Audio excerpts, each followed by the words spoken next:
A single message for a global community, connecting the Yoruba heart to the soul of Islam. Ọmọkùnrin táwọn kìíní ta lọ lọ́rùn yẹn mo wá rí fídíò rẹ̀ tí ìyàwó rẹ̀ dì mọ́ lọ́rùn wípé ẹ lè gbé ọkọ òun lọ sórí ọ̀rọ̀ ní jẹ́ títí èèyàn kéèyàn má máa dá Ọlọ́run ọba àlékè ọlá sì kórìíra Ọlọ́run kórìíra alábòsí Ọlọ́run kórìíra mùnáfìkí ẹ̀dá Ọlọ́run kórìíra àwọn èèyàn tí wọ́n ì bá sòótọ́. Kidnapper ni wọ́n ti everybody ọba yẹ mọ́ wọ́n kidnapper ni wọ́n ti torí pé ó ṣẹlẹ̀ sọ́dọ̀ ta lọ lọ́hùn kidnapper ni wọ́n ti ẹni sìn kidnapper ni wọ́n wá ṣàbòsí kidnapper ni wọ́n ṣe ṣọ́ọ̀bù ìdòwú ìyẹn happy Tuesday everybody. wọ́n ti fẹ́ pa so rí kidnapper ni wọ́n sọlọ́pàá àwọn Yorùbá ń bọ̀ àwọn ládẹ́ẹ̀dẹ́ ó ti yọ nísìn wọ́n sì tún máa sọ̀rọ̀ kan wá ní kí lorúkọ rẹ̀ bí ẹ bá fààyè gba ìrókò tó bá di pé wọ́n gba ààyè tán ó ṣe é ṣe kí apá ọmọ ká wọ́n ti pa ọ̀dà lọ́wọ́ sílé o wọ́n ti pa o so ẹ̀yin tẹ́ ẹ bá bú àwọn tí ìmọ̀ títa lọ́lọ́ ń ṣe wọ́n ti pa ọba dì sí ni o. gbogbo ayé ilé ta Ọlọ́run la wà yìí tí àwọn ọlọ́pàá kan tá àmì ọlọ́pàá ní ọlọ́pàá kọ́ wọ́n gbé mọ́tò wá mọ́tò náà kò ní plate number so ilé ta Ọlọ́run la wà yìí bí ọ̀rọ̀ náà ṣe ṣe yanjú tán ó ní alikasare ṣe fọ́nà yìí kí ẹ gbogbo rẹ̀ ọmọkùnrin ta lọ́lọ́run yẹn dundun rẹ̀ ńlá ta ẹnu rẹ̀ sì gbọ̀rọ̀ ta lọ́lọ́run lẹ́yìn ìgbà tó kú òní tí wọ́n gbé ńgbà kan lókè kura ta lọ́lọ́run títí di sìn mo rò pé ta lọ́lọ́run ò tún mọ̀ wọn ara rẹ̀ torí ẹ̀ ni wọ́n tún fi fẹ́ lọ arrest ta lọ́lọ́run ní òní ọjọ́ Tuesday àmọ́ nǹkan kan tí ọjọ́ òótọ́ tá a gbọ́dọ̀ má mẹ́nu bà ní wípé ṣe rí àwa mùsùlùmí a lè rí ẹnì kankan arrest mọ́ ó ti yẹ nísìn a lè rí ẹnì kankan arrest mọ́ ní Nàìjíríà lóde òní ní Nàìjíríà tòní wípé ẹnìkan ó bú àwọn àfáà wa ó bú àwọn bàbá wa ó bú àwọn ọba wa ó ń sọ́ọ̀tì kìíní kan nǹkan kan nítorí tó fi rí bẹ́ẹ̀ ni wípé nígbà tí ọmọ Belfast ẹni tí ó bá ti léèyàn Nàìjíríà ìyà máa ń jẹ wọ́n ẹ má ti torí pé ta lọ́lọ́run ò léèyàn kẹ wá máa ká máa ọ̀nà tẹ́mi ń rí yàtọ̀ sọ́nà tí wọ́n ń gbà rí má bú mi o má ti torí pé ta lọ́lọ́run ò léèyàn kò ní bàbá olówó tó fẹ́ lọ kàn jáde ní gólóńgóló tẹ́ bá tì mọ́ láago 11 òru kẹ wá rò pé you can just go láti lọ arrest rẹ̀ anyhow. I don't understand bí Nàìjíríà ṣe mọ́ bí òfin Nàìjíríà jẹ́ kí n sọ fún ẹ mi parọ́ fún ọ o mo fẹ́ràn Nàìjíríà ìlú mi gidi gan kí n tó ṣe nǹkan kan sí Amẹ́ríkà tí mò ń gbé yìí mo ti ṣe mẹ́wàá sí Nàìjíríà.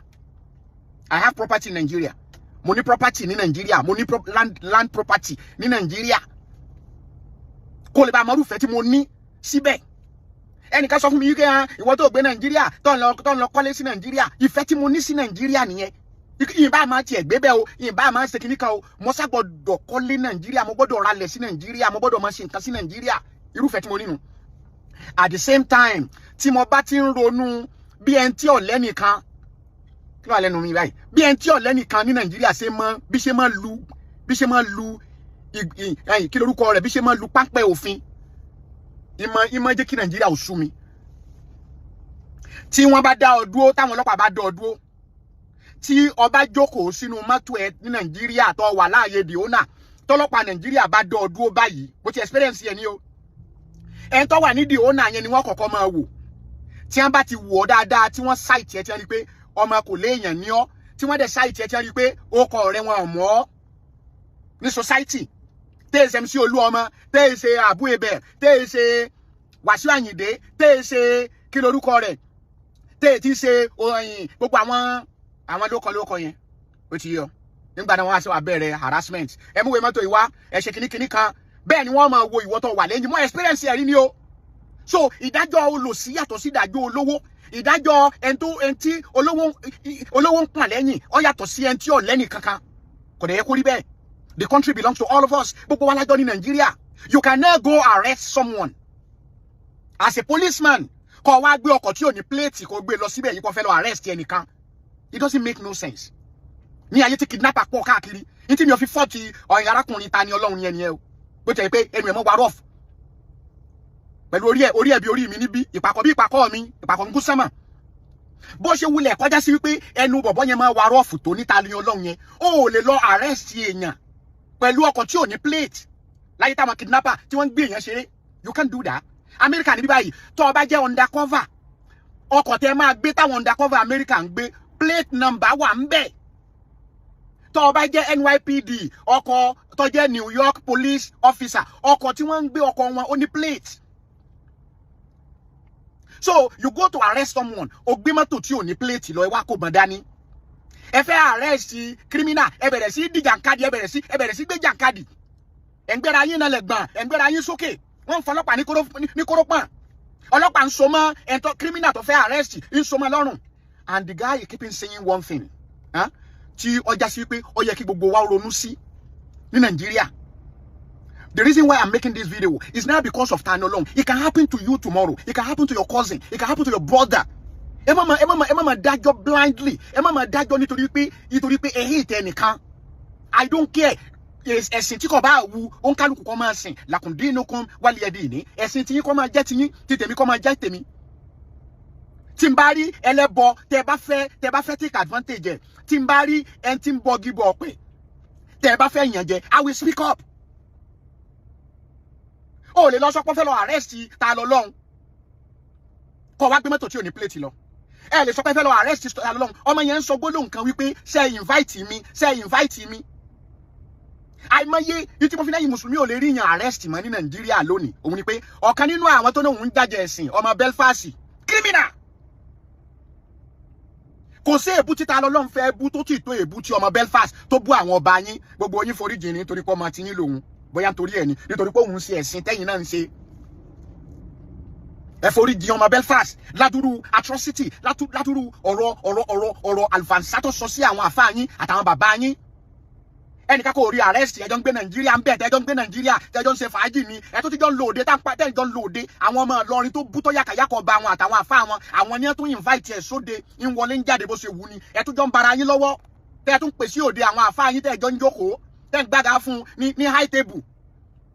So nítorí pé Tani Olohun ètí sara yín àbí nítorí pé òun ètí ó ti ní òun ṣe Islam mọ́ àbí nítorí pé òun kò ti lẹ́nìkan kò ní bàbá olówó tó fẹ́ tó yẹ pé tẹ́ bá arrest ẹ ọmọ lọ fẹ̀yìn pẹ́ jáde láago 2 lóru. So you guys can go the audacity to go and arrest this guy. It doesn't make no sense to me. Èmi ìgbìjà Tani Olohun kò make any sense. Ẹ má jẹ́ ká máa yan àwa jẹ because àwa fẹ́ wá gbé Nàìjíríà padà.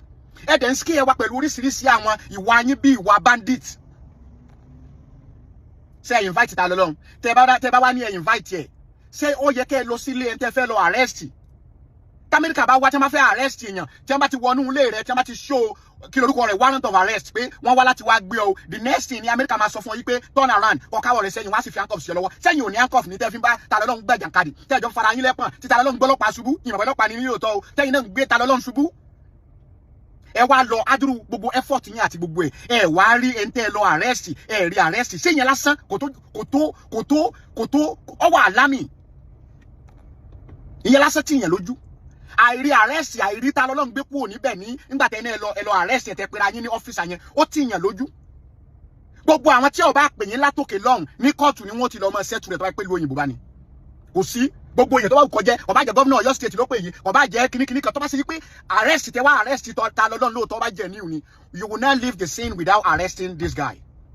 Ẹni kúrò níbẹ̀ yẹn láìsí pé gbé lọ tẹ́ bá gbé lọ ní kóòtù ní George ó ti sọ pé kò yẹ kẹ́ arrest ẹ túlẹ̀ ẹjọ́ kọ́ máa lọ kìí ṣe pé ẹ lọ wáyàn lọ lé ẹ̀yin odidi ọlọ́pàá bíi mélòó kan ẹ ní ẹ lọ arrest ẹ nìkan ẹ wà ní rí mú kúrò níbẹ̀ yẹn níjọ́ yẹn ẹ wà ní àwọn kan pè yín látòkè so ẹ ronú àwọn tó máa pè yín látòkè tẹ́ tó lọ arrest Tani Olohun tẹ́ kó bá lọ tẹ́ ẹ̀dẹ̀ gbé mọ́tò lọ. Èmi ń ṣe léyìí fún gbogbo àwọn ọlọ́pàá ẹ̀yin ọ́fíìsà wa Nàìjíríà ẹ dákun ẹ má jà yan orí àwọn èèyàn jẹ ẹ bẹ̀rù Ọlọ́run ẹ bẹ̀rù ọjọ́ tí ó kẹ́yìn nìkan ògògó nǹkan kan ò sí ògògó níbi ọdún tó lọ sẹ́yìn ọdún ní 2025 2026 wọ́n ti parí aṣọ kú ògògó wọ́n gbé bọ́ lọ́rùn lójijì ọmọ tó ga ó sì nalẹ̀ báà ògògó sì lọ. Can you imagine bàbá wa Dìísù tó jẹ́ ọ̀gá ọlọ́pàá Nàìjíríà ó lè wó lulẹ̀ lọ́la kúkú kọ́ ló jẹ́ tẹ́mi rẹ̀ ogun ikú ò ní respect fẹ́ nìkan kọ̀ọ̀kan ikú pé wọ́n ṣẹ̀ṣẹ̀ fi ọjọ́ òye kan ní kọ̀ọ̀kan ikú pé ó ṣẹ̀ṣẹ̀ di president kọ̀ọ̀kan ikú pé ọmọ rẹ̀ ṣẹ̀ṣẹ̀ gba kíní honorary award kan kíní kan he can come anytime and he can kill you anytime you can die anytime. So ẹ má máa jẹ́ kí ìdájọ́ ẹni tí ò léèyàn kó yàtọ̀ sí ìdájọ́ ẹni tó mọ̀ èèyàn tó ní connection it doesn't make no sense wallahi kò make sense.